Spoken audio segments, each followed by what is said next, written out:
Hi students, today we are going to see Economics Unit 1. Economics Unit 1 Tax and its importance. நம்ம இந்த லெசனில் என்ன பார்க்க போகிறோன்னா tax and its importance.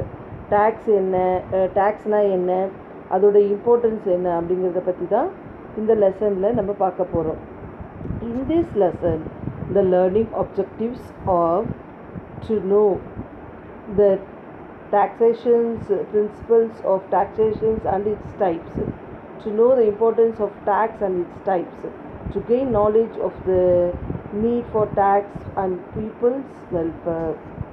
So இந்த லெசனில் வந்து டேக்ஸுனா என்ன, டேக்ஸ் எதுக்காக கலெக்ட் பண்ணுறாங்க, இந்த டேக்ஸோடைய டைப்ஸ் என்ன அப்படிங்கிறத பற்றி தான் இந்த லெசனில் நம்ம மெயினாக பார்க்க போகிறோம். Introductions. For the welfare of the society, the government has to perform various functions, so it requires revenue. Modern governments have a wider variety of sources of revenue. The principal sources of the revenue are taxes, fees, prices, special assessments, and raffle scheme.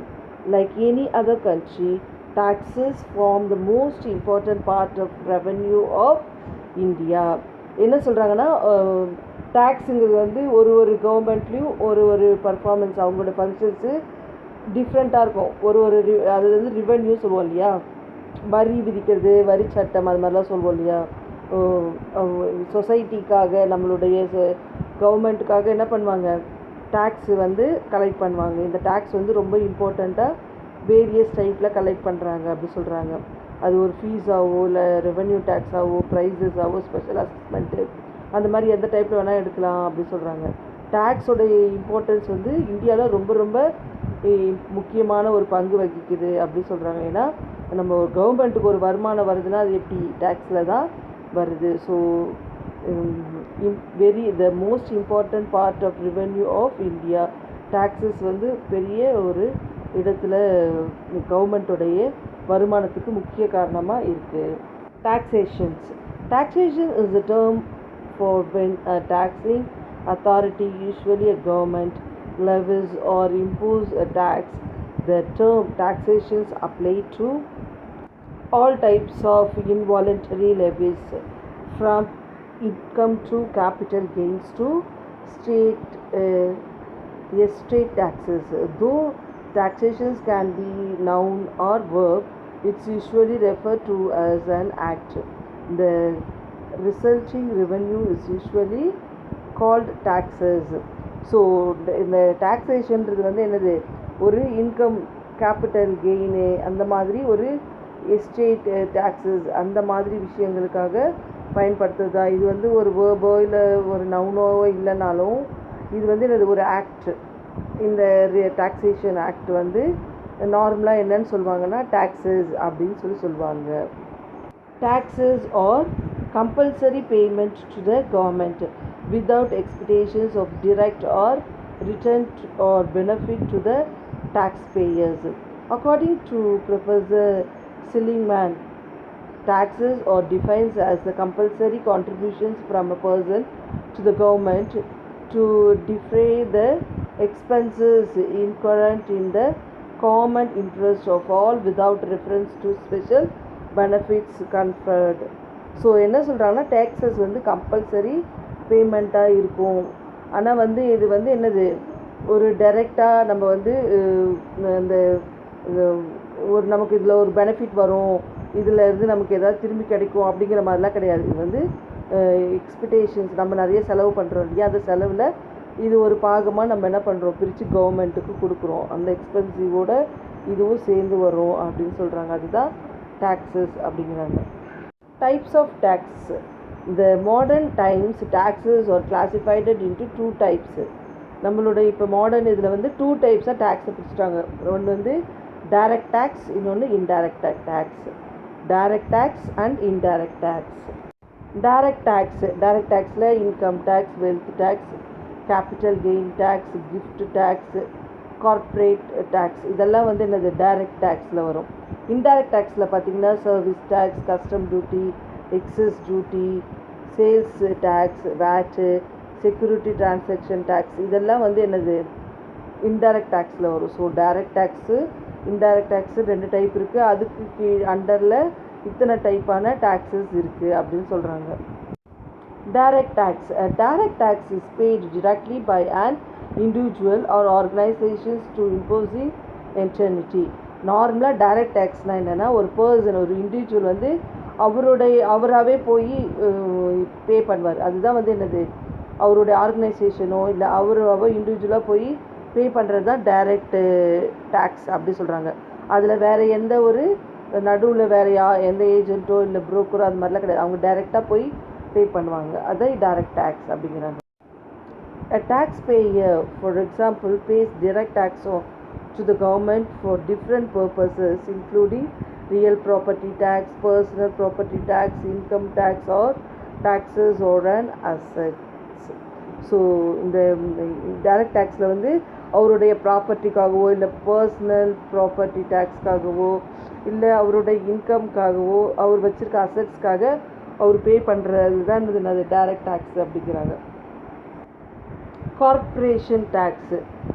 It's levied on benefit or corporations and companies.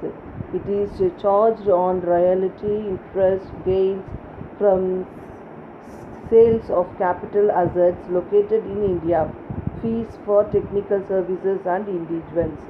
So இந்த corporation tax வந்து நம்ம எந்த கார்ப்பரேஷனில் இருக்கோம் அதுக்கேற்ற மாதிரி அதனுடைய நம்ம ப்ராப்பர்ட்டிக்கு ஏற்ற ஒரு அமௌண்ட்டு, இந்த அசட் நான் இவ்வளோ வச்சுருக்கேன் அதுக்கு இத்தனை பர்சன்டேஜ் வந்து நம்ம என்ன பண்ணோம் ஒரு டேக்ஸு, ஆனுவல் டேக்ஸ் அந்த மாதிரி நம்ம பே பண்ணுவோம். இது வந்து என்னது வரி சொல்லுவாங்க இல்லையா, சொத்து வரி. அந்த மாதிரி நமக்கு எந்த கார்ப்பரேஷன்ஸில் எந்த இது லொக்கேஷனில் வேல்யூக்கு ஏற்ற மாதிரி டேக்ஸஸ் வேரியேஷன் ஆகும். Wealth tax. வெல்த்துன்னு பார்த்தீங்கன்னா நார்மலாக ஹோமு, மோட்டர் காரு, ஜுவல்லரி, ஆச், boats and aircrafts, urban land, cash, இதெல்லாம் தான் நமக்கு இப்போ வெல்த்து. இந்த வெல்த் டேக்ஸ் எப்படி இதெல்லாம் இருந்தால் எவ்வளோ பர்சன்டேஜ் அப்படிங்கிற மாதிரி நமக்கு பே பண்ணுறதா வெல்த் டேக்ஸ் சொல்கிறாங்க. It is imposed on property of individuals depends upon the value of the property. The same property will be tax every year on its current market value. இந்த இப்போ நான் ஒரு வீடு வச்சுருக்கேன்னா அந்த வீடோட வேல்யூவில் எத்தனை பர்சன்டேஜோ அத்தனை பர்சன்டேஜ் எவ்ரி இயர் வந்து நான் என்ன பண்ணோம் அந்த பேமெண்ட்டை ஒரு நம்ம வந்து பே பண்ணணும். இதுதான் டேக்ஸ் அப்படி சொல்கிறாங்க. இதுதான் வரி, சொத்து வரி, நம்மளுடைய அசட்டோடைய வரி அப்படி சொல்கிறது. Next gift tax. It is paid to the government by the receipt of gift depending on the value. இப்போ நம்ம சின்ன சின்ன கிஃப்ட்லாம் கொடுக்கும்போது ஒன்றும் பிரச்சனை இல்லை. இப்போ ஒரு சிலர் என்ன பண்ணுவாங்க, பெரிய காரு, வீடு, அந்த மாதிரி பெரிய பெரிய ப்ராப்பர்ட்டிஸ்லாம் அவங்களுக்கு ப்ரெசென்ட் பண்ணாங்கன்னா அதுக்கு ரிசிப்ட் வச்சுருப்பாங்க இல்லையா, இத்தனை க்ரோஸ், இத்தனை லேக்ஸ்க்கு இதை வாங்கணும் அப்படின்னு. அதை வச்சு அவங்க என்ன பண்ணணும், அந்த கிஃப்ட்டுக்கு ஏற்ற மாதிரி ஒரு குறிப்பிட்ட பர்சன்டேஜ் கிஃப்ட் டேக்ஸுன்னு இருக்கும். அந்த டேக்ஸை அந்த இண்டிவிஜுவல் கட்ட வேண்டியதாக இருக்கும். அதுதான் வந்து என்ன சொல்கிறாங்க கிஃப்ட் டேக்ஸ் அப்படின்றாங்க. Estate duty. எஸ்டேட் டியூட்டி அப்படிங்கிறது வந்து என்னன்னு பார்த்தீங்கன்னா, the estate duty it is charged from successors of inherited property. It is not desirable to avoid payment of taxes. They are levied directly on income and property of persons who pay directly to the government. So இந்த estate பெரிய பெரிய பங்களா அந்த மாதிரிலாம் வச்சுருப்பாங்க இல்லையா, அந்த மாதிரி ரொம்ப லேவிஷ்டாக ரொம்ப இது ரிச்சாக இருக்கிறவங்களுக்கு சொல்லிட்டு அவங்க ப்ராப்பர்ட்டிக்கு தனியாக ஒரு இது இருக்கும்.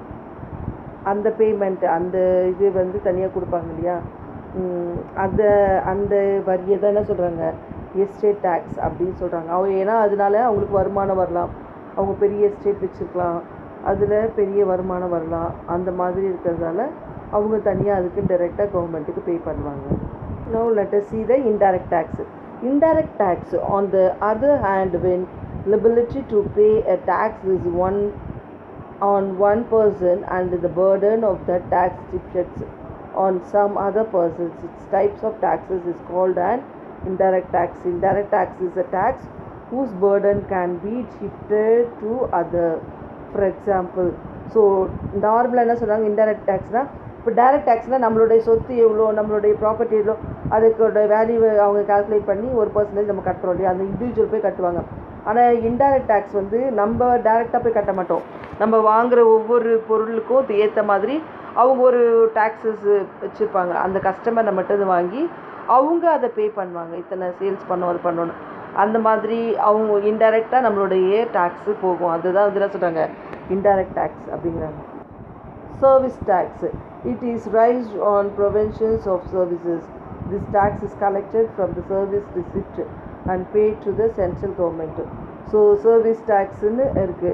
அது எதுக்காக, நம்ம இந்த ஒரு பொருள் தயாரிக்கிறதுக்கோ இல்லை அதோடைய சேவைக்கேற்ற ஒரு வரி விதிப்பாங்க.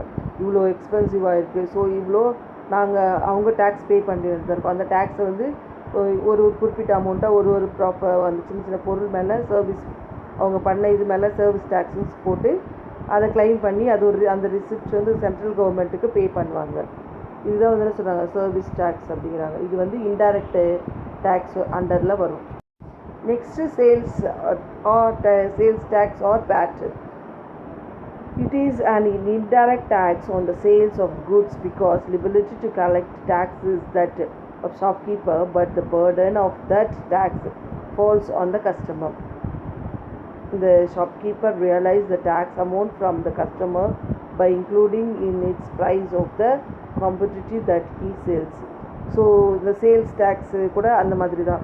ஒருத்தர் வந்து எவ்வளோ விற்பனை எவ்வளோ சேல்ஸ் பண்ணுறாரோ அதுக்கேற்ற மாதிரி அவரும் ஒரு குறிப்பிட்ட அமௌண்ட்டு வந்து என்ன பண்ணும், சேல்ஸ்க்கு ஏற்ற மாதிரி டேக்ஸ் கட்ட வேண்டியதாக இருக்கும். ஸோ அந்த டேக்ஸ் என்ன பண்ணுவாங்கன்னா அந்த எவ்வளோ அந்த சேல்ஸ் பொருள் இருக்கு இல்லையா, அந்த காம்படிட்டி அந்த அதில் வந்து ஒரு இப்போ ஃபார் எக்ஸாம்பிள் 100 சோப்பு அவர் சேல்ஸ் பண்ணுறாருன்னா ஒரு சோப்புலேயும் ஒரு 1 ரூபி வந்து சேல்ஸ் டேக்ஸ் அப்படி சொல்லிட்டு பேட் அப்படி சொல்லி போட்டுருவாங்க.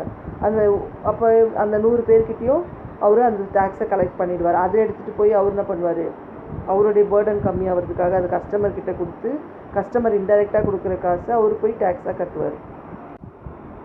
Excess duty, it is paid by the producer of goods who recover it from wholesaler and retailers. This tax is India is levied by the central government. இந்த excess duty இது வந்து central government தான் என்ன பண்ணுறாங்க, follow பண்ணுறாங்க. மெயினாக இது யாருக்கு வரும்னா இந்த ஹோல்சேலர்ஸ் ரீட்டைலர்ஸ் இருக்காங்க இல்லையா, அவங்களுக்கு வந்து இது வந்து அதிகமாக இந்த டேக்ஸ் வந்து அவங்களுக்கு தான் போகும் அப்படிங்கிறாங்க. நெக்ஸ்ட்டு பார்த்திங்கன்னா என்டர்டைன்மெண்ட் டேக்ஸ்னால் நார்மலாகவே என்டர்டைன்மெண்ட்னா கேளிக்கை அப்படி சொல்லுவோம் இல்லையா, நம்மளுக்கு என்டர்டைன்மெண்ட் தர இந்த கேளிக்கை அந்த டேக்ஸில் என்ன சொல்கிறாங்க entertainment tax. That state government charge such tax on every transactions related to the entertainment. Some examples are movie tickets, video game, haircuts, stage shows, exhibitions, amusements, parks and sports related activities. So நம்ம cinema தேட்டருக்கு போகிறதோ இல்லை video game போய் இதில் விளையாடுவாங்க இல்லையா, அந்த மாதிரி ஸ்டேஜ் ஷோஸ் எக்ஸிபிஷன்ஸ் எல்லாத்துக்குமே என்ன பண்ணுவாங்க, ஒரு குறிப்பிட்ட டேக்ஸ் வந்து டிக்கெட்லேயே அவங்க ஆட் பண்ணி நமக்கு சேல்ஸ் பண்ணுவாங்க. அது வந்து என்ன சொல்கிறாங்க என்டர்டைன்மெண்ட் டேக்ஸுன்னு சொல்கிறாங்க. Goods and services tax GST. So இப்போ கவர்மெண்ட் வந்து என்ன பண்ணிட்டாங்கன்னா இந்த ஜிஎஸ்டி தான் ரொம்ப ரொம்ப இம்பார்ட்டண்ட்டு. நம்ம நிறைய சர்வீஸ் டேக்ஸு சேல்ஸ் டேக்ஸ் அது இதுன்னு பே பண்ணுறதுக்கு பதிலாக எல்லாத்தையும் சேர்த்து ஒரே டேக்ஸாக பண்ணலாம் அப்படிங்கிற ஒரு ஆர்டரில் இந்த ஒரு ஸ்கீம் கொண்டு வந்திருக்காங்க. Goods and services tax is a kind of tax imposed on the sales, manufacturing and usage of the goods and services. This tax is applied on the services and goods at the national level with the purpose of achieving overall economic growth. GST is particularly designed to replace indirect taxes imposed on goods and services by the central and state. So இது ரொம்ப இம்பார்ட்டண்ட்டாக எதுக்காகனா பர்டிகுலராக இந்த மாதிரி நிறையா இந்த tax அந்த டேக்ஸ் அப்படி இல்லாமல் இன்டைரக்ட் டேக்ஸஸ் எல்லாத்தையும் சேர்த்து ஒரே இது அண்டரில் கொண்டு வரலாம் அப்படின்னு சொல்லி ஒரு பர்பஸ்க்காக கொண்டு வந்தது தான் அது ஜிஎஸ்டி. இது வந்து சென்ட்ரல் கவர்மெண்ட் ஸ்டேட் கவர்மெண்ட்டு 2 லெவலில் இருக்குது. இப்போது டேக்ஸஸ் பார்த்திங்கன்னா டைரக்ட் டேக்ஸ் இன்டைரக்ட் டேக்ஸு. அந்த டைரக்ட் டேக்ஸ் வந்து person pay tax from own pocket. அந்த பர்டிகுலர் பர்சன் வந்து அவருடைய சொந்த காசை எடுத்துகிட்டு போய் கட்டுவார். ஃபார் எக்ஸாம்பிள் இன்கம் டேக்ஸ், நம்மக்கிட்ட இருக்க இன்கம் அசட்ஸ்க்குரிய டேக்ஸ் கட்டுறது தான் அது இன்கம் டேக்ஸ் அப்படி சொல்கிறோம். Next indirect tax. Indirect tax வந்து எப்படின்னா person collect tax from customer to pass to customer கிட்டேருந்து டேக்ஸை கலெக்ட் பண்ணி அவங்க கவர்மெண்ட்டுக்கு பே பண்ணுவாங்க. அதுதான் indirect tax. Example VAT, service tax, excise எல்லாத்தையும் கேன்சல் பண்ணிவிட்டு இப்போ ஜிஎஸ்டி வந்துச்சு. ஜிஎஸ்டி தான் ஓவராலாக எல்லா இன்டைரக்ட் டேக்ஸ்க்கும் போட்டிருக்காங்க. அதுதான் இன்டைரக்ட் டேக்ஸோடைய அண்டரில் வரும். டைப்ஸ் ஆஃப் ஜிஎஸ்டி பார்த்தீங்கன்னா intra state GST, inter state GST. Intra state ஜிஎஸ்டியில் வந்து ஸ்டேட் ஜிஎஸ்டி அண்டு சென்ட்ரல் ஜிஎஸ்டின்னு ரெண்டு இருக்குது. இன்டர் ஸ்டேட்டில் வந்து இன்டகிரேட்டட் ஜிஎஸ்டி அப்படி சொல்லிட்டு 2 டைப்ஸாக இருக்குது. அது வந்து 3 டைப்ஸாக பிரிச்சுருக்காங்க. So here I complete the lesson children. Study well and understand the lesson. Thank you children.